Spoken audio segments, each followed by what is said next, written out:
In 2018, these are the films that got our butts in the seats and then sent us home with our wallets empty and our hearts unfulfilled.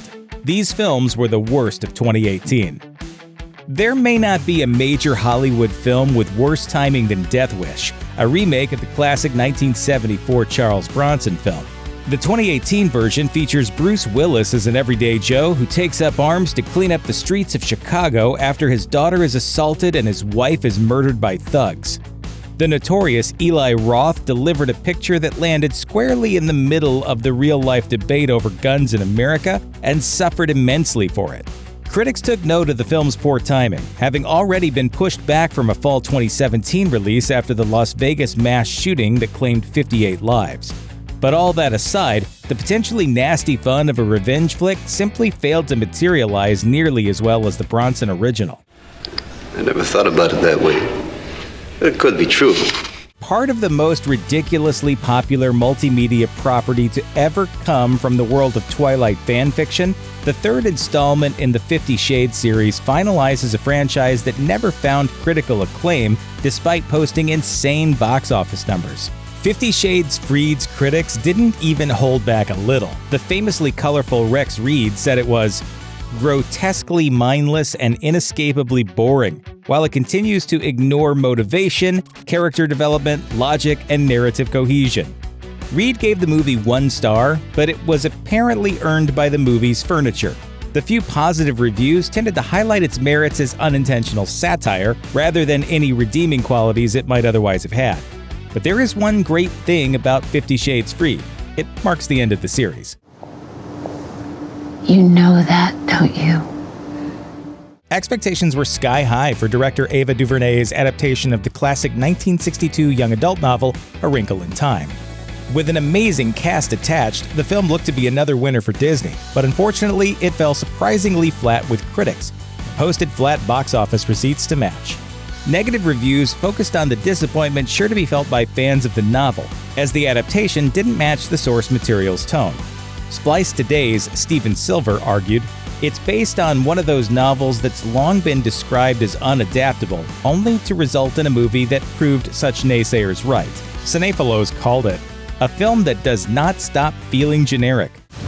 You're kidding. Do I look like I'm kidding? A little. I'm not. It seems that it wasn't just one thing that went wrong, but if DuVernay's stellar past work is any indication, she should bounce back quickly. It's hard to deny that Amy Schumer has had a hard time hitting her stride with her film projects, aside from her promising 2015 debut in the Judd Apatow-directed Trainwreck. This year's I Feel Pretty, in which Schumer is an average-sized woman who awakens from an accident believing she's a supermodel, seemed to sport the perfect premise for Schumer's brand of comedy. But it largely turned out to be a swing and a miss. The New Yorker proclaimed that the film essentially wasted its entire cast from Schumer to Naomi Campbell, Michelle Williams, and veteran actress Lauren Hutton, and went on to call it a painful, unaware condescension masquerading as encouragement. I want to punch you right in your dumb face right now. Most other critics were no kinder, agreeing that the movie felt pandering and insincere, and that the comedic moments were just plain tone-deaf. Perhaps Apatow, the only director who's proven himself capable of successfully harnessing Schumer's vibe on the big screen, should give her a call, because the response to I Feel Pretty has been nothing short of ugly. Based on the dangerously irresponsible real-life action park and featuring Johnny Knoxville and his usual roundup of friends, the movie Action Point seemed like surefire comedy gold.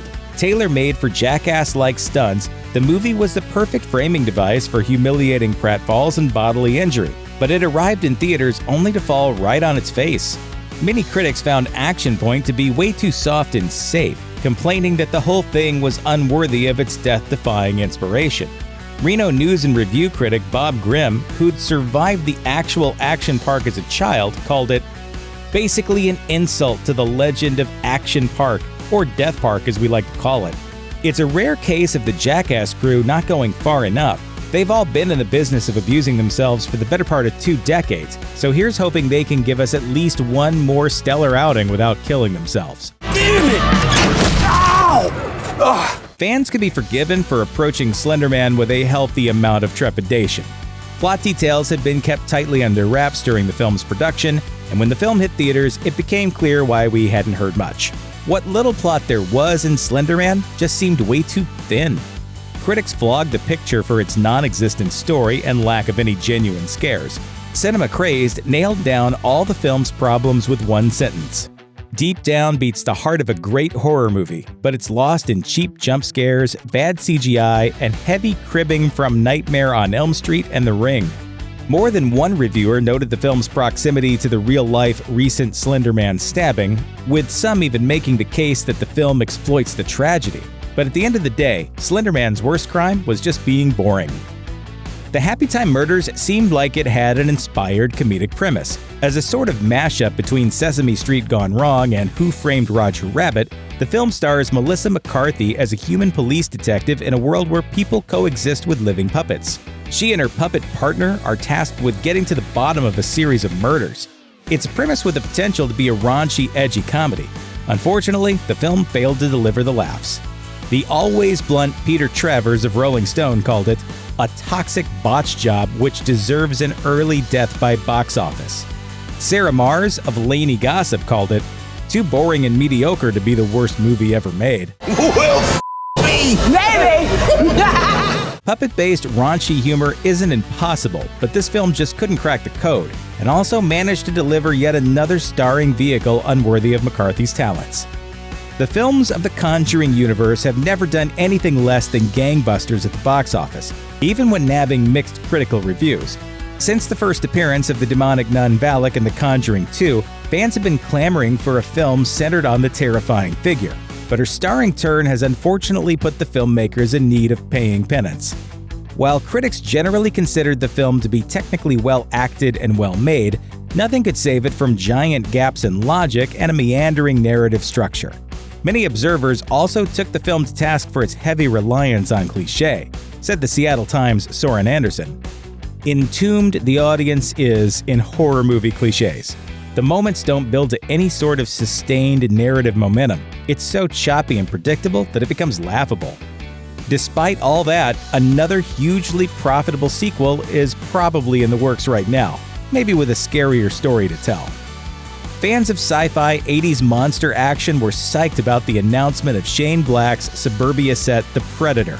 Black's action bona fides have never been in question, the trailers looked fresh and funny, and it seemed highly unlikely that anyone would drop the ball. Sure, Black is incapable of making a bad-looking film, and he didn't disappoint here, but even his gifts couldn't overcome a surprisingly bland script and undisciplined plotting. Brandon Katz of The Observer called it a thorough grab bag of averageness, made worse by its distinct lack of distinction. So come and get us, mother. His peers, on the other hand, focused on the film's over-reliance on zippy one-liners and emulating 80s B-movies in the worst possible ways. It added up to a shocking miss from a filmmaker who seemed to have it all together.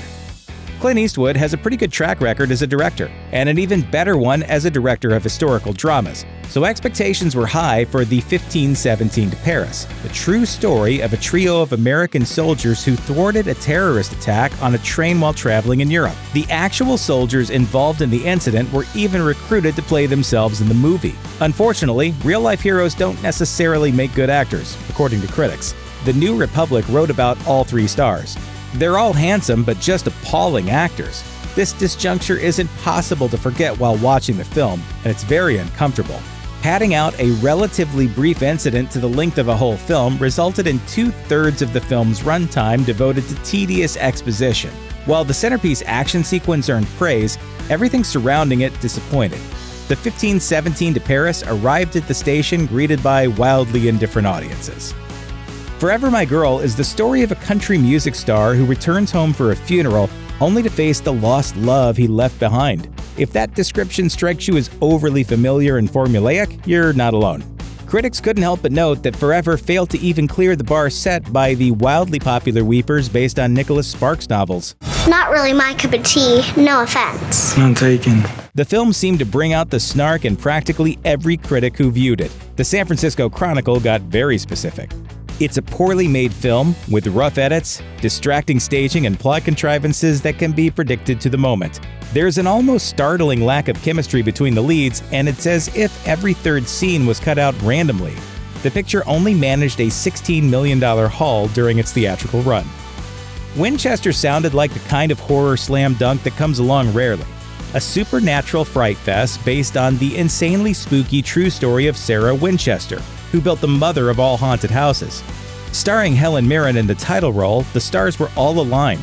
So how did it go so terribly wrong? Critics agreed that it represented a forgettable whale of a missed opportunity. Peter Travers of Rolling Stone heaped scorn all over the film, saying, "It shouldn't happen to anyone, much less a dame. Not a movie of such barreling awfulness as Winchester, which strands the great Helen Mirren in a gothic house of cards that collapses on actors and audiences alike." The film's writer-director duo, the Spierig brothers, were taken to task for choosing jump scares over atmosphere, and one review went so far as to call Mirren's presence in the film inexplicable. With Winchester, the Spierigs delivered arguably the most disappointing misfire of the year. If this is your first time hearing of action comedy Gringo, you're not alone. The film flopped spectacularly, grossing only about $11 million worldwide despite an insanely accomplished cast. The story of a mild-mannered American who goes breaking bad on a trip south of the border, the sophomore feature from veteran stunt coordinator Nash Edgerton, failed to score with critics while general audiences were simply unaware of its existence. Not that this was necessarily a bad thing. Rolling Stone's David Fear said, "It can't decide whether it wants to be magnificently toxic or merely mediocre. This is a romp that's keen on going nowhere, and slowly." What a crybaby.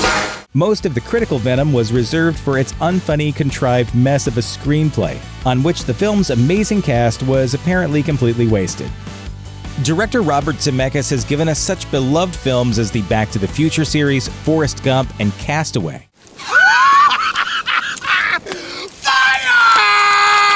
And his year-end release, Welcome to Marwen, had prestige picture written all over it. It's a fictionalized account of the life and work of Mark Hogenkamp, who builds a scale model of a World War II-era Belgian town in his backyard.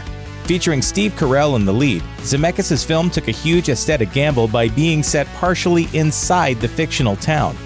Carell's performance drew fire for its lack of nuance, and Zemeckis took his share of hits for offering one-dimensional female characters and failing to inject the story with genuine emotion.